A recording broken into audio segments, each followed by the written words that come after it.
নবী করিম সাল্লাল্লাহু আলাইহি ওয়াসাল্লাম বলেছেন, লা তুহসা আজাইবুহু ওয়ালা তুবলা গারাইবুহু। এই কোরআনের আশ্চর্যকারিতা, বিস্ময়কারিতার কোনো শেষ নাই।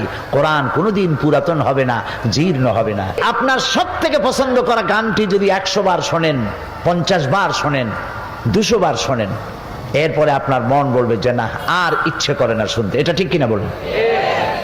কোরআন সম্পর্কে এই ধরনের ধারণা কি কখনো হয়?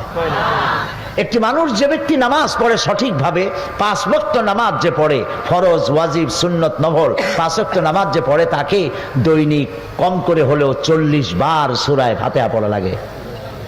কিন্তু কখনো মন বলে না যে না, এই সূরা ফাতিহার জ্বালায় আর পারি না, এবার নতুন একটা কিছু করো। এরকম কি মন বলে?